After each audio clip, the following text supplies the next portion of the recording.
To say Ultimate Ben 10K is a dangerous man would really be an understatement. One of the many alternate realities of Ben Tennyson, he has perfected the ultimate function in his unique timeline. His existence in the show makes him a polarizing person to speak about in the Ben 10 community. But one thing for sure is that he is very, very dangerous. But why? Firstly, subscribe to the channel if you're new and remember to like the video. We have to talk about the Master Control as one of the biggest points of Ben 10K's strength. The 30-year-old Ben Tennyson has pretty much unlocked all the secrets of the Omnitrix. The Master Control mode of the Omnitrix gives the user access to not only all aliens locked within the watch, but it also gives him the ability to stay in alien form as long as he wants, while being able to shift between them with no cooldowns necessary. And I mean, he can shift between them mentally as well, but I don't see him do a lot of those. It's pretty much the upper limit of what the Omnitrix can do.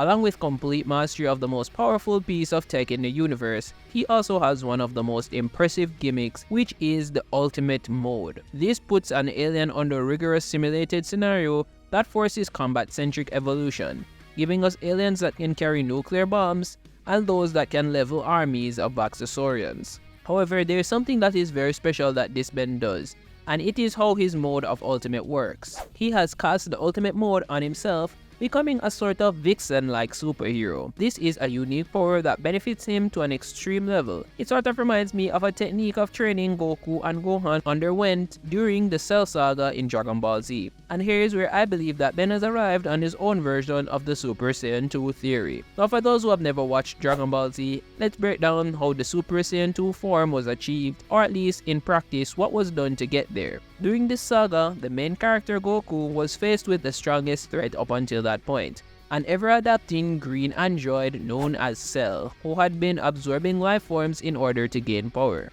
growing leaps and bounds faster than Goku and his comrades. So in order to catch up, he had to go and train to surpass his current level of power. Now that we have all the context, let's draw some parallels. While training, he had actually been able to surpass the power of his peak form.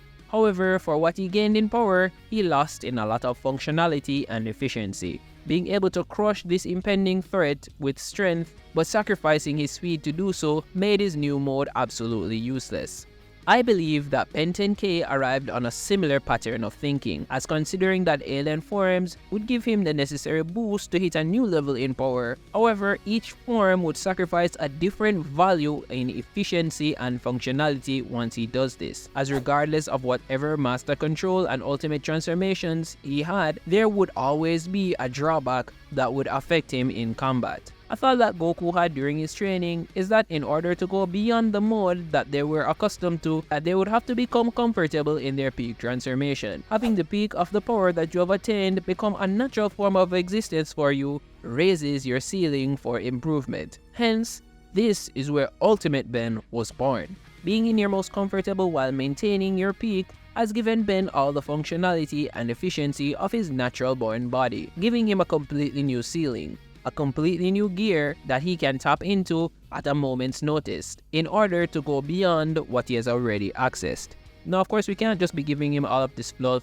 It would be very useless if we didn't give Ben a list of feats as well. Now up until at least the episode where he returns, he has done everything that Ultimate Alien has done, going from stopping the hybrid invasion, which is a clear show of diplomacy, and also stopping at least 3 Vilgaxian invasions, assumedly by himself. But of course, we can talk about how he handles Eon, but let's save that point for a little later in the video. One thing that Ben has also brushed up on in his extra 20 years of experience is his ability in hand-to-hand combat, being more reliant on just throwing hands during battle before he even goes into his alien modes. He is able to disarm other versions of himself with relative ease while taking on multiple at a time. He has that energy like that one old guy that says, "Call the ambulance, but not for me." Along with being gifted in hand-to-hand combat, a Battle IQ genius in managing alien power and efficiency, he also knows magic. I mean, at this point he's just flexing way too hard, as he's been seen blocking time rays with a magical shield akin to what Gwen can do. Now if we can really scale this time ray is aging any object that it touches to dust, including alien transformations, but never Diamond, because Diamond is unbreakable. Get it? Get it? Cause yeah. we can assume that he is able to use a catalog of Gwen's spells that she had access to in the classic timeline, which at least gives his human and alien forms telekinesis, control over winds, and even the ability to form golem-like constructs for battle. The range this guy has is absolutely insane. Now of course, Ben beats Eon low difficulty after being jumped in his own hope. Of course, this battle is where we get to see Ultimate Ben in action, how he deals with villains, and how they treat him as well. He gets jumped by Eon, who is the time-walking man lad, who has confiscated as many Ben Tennysons as he possibly could. He meets up on Ultimate Ben and addresses the uniqueness of his powers and abilities, with acknowledging that he isn't someone to fight alone. Now even though he is getting jumped, he is tactical at disarming the Ben before he strikes at Eon, trying to effectively feel out his opponent without revealing all his abilities he has access to. He turns the tide with a clear and simplistic approach, using wide area effect abilities to thin out the forces of Eon while expending minimal energy, which draws the fight down to being a 1v1 where both engage in a beam struggle.